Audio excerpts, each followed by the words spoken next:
25 साल का अरसा कोई कम होता है क्या? आप 1 महीने बाद गिरा देते, आप 2 महीने बाद कर देते, आप 3 महीने बाद कर देते। 25 साल से लोग एक जगह नमाज पढ़ रहे हैं, कुछ तो खुदा का खौफ होना चाहिए ना।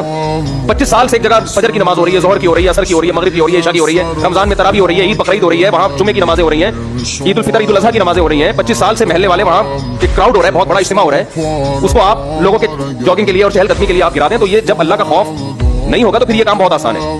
वैसे भी लोग मेंटली एक चीज के लिए, एक चीज लोगों के जहन में, महल्ले वालों के जहन में बैठ चुकी है कि ये इबादत की जगह है, यहाँ हम नमाज पढ़ते हैं। आप खुद सोचो, वहाँ जब वही लोग वहाँ आके देखेंगे कि ये मस्जिद थी जहाँ अज़ानें पूजा करती थी, जहाँ नमाज 25 साल से होती आ रही है, वहाँ कैसे गैरतमंद आदमी उस पार्क में टहलेगा, कैसे गैरतमंद लोग कहेंगे ये अल्लाह का। देखो मस्जिद का मतलब क्या होता है, अपनी मिल्कियत से वो प्रॉपर्टी निकाल के अल्लाह की मिल्कियत में दे देना कि अल्लाह ये तेरे हवाले कर दी हमने। तभी उलमा का इस पर इत्तेफाक है कि एक जगह जब मस्जिद को नामजद कर दी जाए तो क़यामत तक के लिए वो मस्जिद बन जाती है, क्योंकि आपने अल्लाह की मिल्कियत में दे दी, आप उसको अपनी मिल्कियत में वापस नहीं ले सकते। हत्ता कि जिसने प्लॉट वक़्फ किया है ना, वो भी नहीं ले सकता वापस।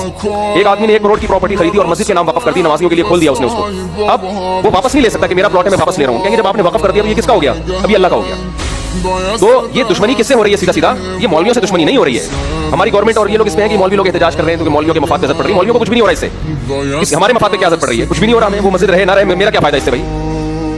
एक आध आदमी का शायद कोई बेचारे इमाम की वहाँ तनख्वाह हो, वो इमामों को अल्लाह ऐसे ही खिला रहा होता है, कोई जगह से बंद होती है, अल्लाह रिस्क के 10 रास्ते खोल देता है। ये आप जंग मौलानाओं से नहीं कर रहे हैं, ये महल्ले वालों से नहीं कर रहे हैं, आप जंग डायरेक्ट किससे कर रहे हो? अल्लाह से कर रहे हो। खुदा का खौफ करो, कुछ खुदा के गज़ब से डरो। ये आप डायरेक्ट अल्लाह से जंग कर रहे हो।